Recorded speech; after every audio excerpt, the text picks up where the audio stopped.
जय हिंद दोस्तों। आज हम सफलता की कहानी सीरीज में जिनसे मिलवाने जा रहे हैं वो सुषमा जी हैं, जिन्होंने बिहार शिक्षक नियुक्ति जो हुई है अभी, उसमें शानदार सफलता पाई है।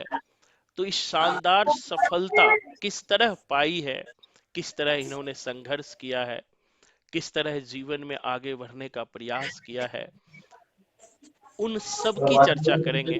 तो आप सभी जरूर पूरी वीडियो को ध्यान से देखिएगा। और सबसे पहले सुषमा जी, आपको बहुत बहुत बधाई। और आपने बहुत मेहनत किया है।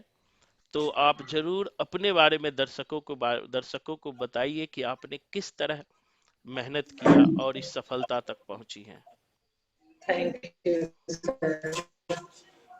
हमने सर जो पढ़ाई किए हैं घर पे रह के सारी तैयारी किए हैं, ना कोचिंग ना क्लास। पीजी तक जो पढ़ाई किए हैं सर घर तक, घर पर रह के ही किए हैं। उसके बाद पीजी के बाद सर आपका क्लास लिए हैं, तो बहुत अच्छा लगा आपका क्लास जुड़ के। बहुत अच्छा से आप पढ़ाएं, जिस तरह से आप पढ़ाएं उस तरह से हम मेहनत करके मतलब आपको आपका जो मतलब कहना था आपका आज्ञा का पालन करते रहे। Thank you, thank you. Sushma ji, ये बहुत बड़ी सफलता है। खास करके समाज के दृष्टिकोण से देखिए, हमारे समाज में जिनकी नौकरी लग जाता है तो उनको एक अलग दृष्टिकोण से देखा जाता है। आपने क्या बदलाव देखा है? हाँ सर, इस तरह तो बदलाव हम अपने में भी अनुभव कर रहा हूँ सर। पहले बहुत कुछ मेरे साथ मतलब होता था, इस बार जॉब होने के बाद बहुत सारा परिवर्तन दिखा है। बिल्कुल, बिल्कुल। अच्छा, एक सवाल प्राय मैं पूछते ही रहता हूँ कि कोचिंग ज्वाइन करने से पहले और ज्वाइन करने के बाद आपने किस तरह का बदलाव देखा है? सर कोचिंग ज्वाइन करने के पहले मेरे पास कुछ भी नॉलेज नहीं था। सारा गेस्ट पेपर पढ़ के एग्जाम दे के पास हो गई थी, लेकिन जो ज्ञान होना चाहिए, साहित्य का नॉलेज होना चाहिए, वो मेरे पास नहीं था। ये नॉलेज आपके कोचिंग ज्वाइन करने के बाद ही मुझे पता। बिल्कुल, आप डांट भी बहुत खाते थे। सर अ, बिल्कुल, मैं एक चीज और कहना चाहूंगा दर्शकों को कि जो बच्चे हमारे पास पढ़ते हैं, डांट से कभी कभी वो बहुत बुरा मान जाते हैं, लेकिन नहीं बुरा सर, नहीं। मुझे ऐसा लगता था कि कुछ में कमियां हैं, इसीलिए सर मुझे डांटते हैं। हम कभी भी बुरा नहीं मानते थे सर। बिल्कुल, तो आप जो भी दर्शक पढ़ रहे हो या पढ़ना चाहते हो, कभी भी किसी भी शिक्षकों के डांट को बुरा मत माना करो। तो एक सवाल और है कि आप खास करके उन नए छात्र जो आज बहुत भटक रहे हैं, उनको समझ नहीं आता है कि कौन सा कोचिंग ज्वाइन करें, किसके पास ज्वाइन करें, तो उन छात्र और छात्राओं को आप क्या कहना चाहेंगे? सर उन सबको मेरा यही सलाह है कि बिना सोचे मतलब आपका क्लास से जुड़ जाना चाहिए। यहाँ आने से बहुत मतलब फायदा होता है पढ़ाई साहित्य की। बिल्कुल, बिल्कुल। एक सवाल और है कि हम लोग संपूर्ण साहित्य कोडिंग में पढ़ते हैं, है ना? कम से कम हिंदी साहित्य का जो इतिहास है कोडिंग में पढ़ते हैं। यह किस तरह सहायक होता है परीक्षा में या अदर याद रखने में? सर कोडिंग का तो बहुत फायदा होता है। एग्जाम में बैठने के बाद जो है ना, कोडिंग जो है दिमाग में घूमता है। कोडिंग से पढ़ाई किए हुए थे ना, तो जब क्रम से लगाने वाला क्वेश्चन रहता है उसमें बहुत फायदा होता बिल्कुल, बिल्कुल। एक सवाल और आता है कि बहुत सारे बच्चे सोचते हैं कि नौकरी उन्हीं की लगती है जो बहुत तेज होता है, अच्छे स्कूलिंग होता है, अच्छे से वो कॉलेज में टॉपर रहे होते हैं। तो इसके बारे में आपकी क्या राय है? है। सर ये बात मुझे भी लगता था सर कि जो पढ़ने में तेज होते हैं उसी को जॉब लगते हैं। लेकिन आज हमें अपना कहानी बताते हैं सर कि मेरा मैट्रिक इंटर आज तक फर्स्ट डिवीजन से पास नहीं हुआ है, सेकेंड डिवीजन से ही पास हुए हैं। लेकिन हम अपना पढ़ाई जो है लगातार कंटिन्यू जारी रखे हैं।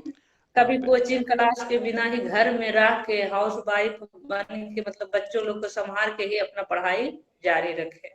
एक होता है ना कछुआ खरगोश की कहानी, सर हम कछुआ खरगोश की कहानी की तरह हम कछुआ बन के ही तैयारी किए, खरगोश कभी बन के बिल्कुल। तैयारी नहीं। और एक चीज मैंने भी आपका देखा कि आप में कंटिन्यूटी है, आप छोड़ते नहीं थे कि चलो चल रहा। और एक फायदा और, मैंने एक चीज और नोटिस किया, मैंने जितना भी बैच शुरू किया, चाहे जीके का बैच हो, चाहे टीजीटी का बैच हो, पीजीटी का बैच हो, हर बैच में आपने पढ़ा और उसका फायदा भी कहीं ना कहीं हुआ।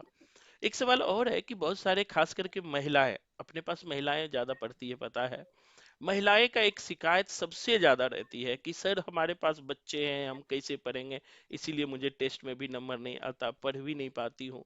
तो उन महिलाओं को आप क्या कहना चाहोगे, जिनके सर क्योंकि आप महिलाओं भी के उसी लिए से गुजरे तो हो। ये समस्या बनी ही रहती है, लेकिन किसी तरह से टाइम निकालना पड़ता है सर। टाइम निकालना है, जैसे खाना बना रहे हैं, झाड़ू पोछा कर रहे हैं, फिर ब्लूटूथ लगा के हम अपना पढ़ाई कर सकते हैं। इसी तरह से हम तैयारी करते रहे। बिल्कुल बिल्कुल, यानी कि समय को चुराना, मैं भी क्लास में कहते हाँ रहता हूँ जी। कि दिन भर आप पढ़ाई तभी करते से समय चुराना सीखे। हैं। बिल्कुल। बच्चा का समय रहता है उससे भी समय निकालें, पति का समय रहता है उससे भी निकालें, जेठानी लोग भी थोड़ा सा खाना वाना बनाने में हेल्प करते थे, उससे समय निकाल लेते थे। किसी तरह से हर समय बिल्कुल। हमको लगता था कि पढ़ाई करना है। गांव में जो है लाइट का भी बहुत ज्यादा प्रॉब्लम होता था, उस समय भी हम कैंडल जला के पढ़ते थे, लेकिन पढ़ते थे। खाली बिल्कुल समय कभी जाने नहीं देते थे। बिल्कुल बिल्कुल, यही चीज होता है कि हम अपने समय को बर्बाद ना करें। ये नहीं कि अब लाइट नहीं है, बिजली नहीं है, या क्लास नहीं ले पाए हैं तो हम पढ़े, पढ़ाई कंटिन्यू रखना चाहिए। एक सवाल और है, प्रायः खास करके मैं देखता हूँ बच्चों में कि जो छात्र और छात्राएं होते हैं वो डिसीजन नहीं ले पाते हैं। उनको ये लगता है कि कोई भी कोचिंग जो है सिर्फ पैसे के लिए है, बहुत सारे मैं खुद ही कर लूंगी। ऐसे बच्चों को क्या कहना चाहते हैं? नहीं सर, कोचिंग जो होता है पैसे के लिए नहीं होता है। ये तो हम आपका क्लास लेने के बाद अनुभव किए कि मेरे पास पैसा का बहुत प्रॉब्लम हुआ सर, लेकिन हम एक बार आप में पैसा आपको दे नहीं पाए, इसलिए हम बोले कि सर हम धीरे धीरे पैसा देंगे, लेकिन देंगे, टाइम लगेगा, और उसी तरह से हम पैसा दे के भी तैयारी करते रहे। इसके लिए आपका बहुत बहुत धन्यवाद सर, बहुत हेल्प किए इसके लिए। नहीं नहीं, ये तो मैं कहता हूँ किसी कोई भी बच्चे हमारे दरबार से खाली नहीं लौटते हैं। मैं तो कहता हूँ कोई बात नहीं है, 6 महीना पढ़ोगे, 6 महीने में दो, साल भर में दो, आराम से दो, कोई कोई हड़बड़ी नहीं है। तो सर आप जो भी बैच स्टार्ट करते थे, मुझे अंदर दिल से लगता था कि हम सर का क्लास ले लें, किसी तरह से ले लें। इसके लिए सर हम आपसे बात करते थे, सर पैसा आगे पीछे करेगा लेकिन मुझे पढ़ने दीजिए सर। बिल्कुल बिल्कुल, यही तो देखो, जीवन में सफलता का एक बहुत बड़ा ये कार्य होता है कि हम लोग हर वक्त क्यूरियोसिटी होते हैं कोई भी चीज पाने का, किसी भी शर्त में उन चीजों को हम पाना चाहते हैं, और वही हमें सफलता तक ले जाती है। बिल्कुल, एक और सवाल है कि आप अपने सफलता में जरूर सहायक लोगों को याद कीजिए, क्योंकि आज का दिन खास है। हाँ सर, इसके लिए तो आपका बहुत बहुत धन्यवाद। Thank you. और आप अपने घर में जरूर जो सहायक लोग रहे हैं उनको भी याद कीजिए। हाँ सर, इसके लिए तो पहला नंबर में तो आपको बहुत धन्यवाद है सर। फिर मेरे पति देव भी बहुत साथ दिए, घर परिवार में माता पिता भाई बहन सास ससुर जेठ जेठानी सभी लोग थोड़ा थोड़ा योगदान सभी का रहा। बहुत बहुत बहुत बहुत धन्यवाद सुषमा जी, आपने इतना महत्वपूर्ण समय निकाला।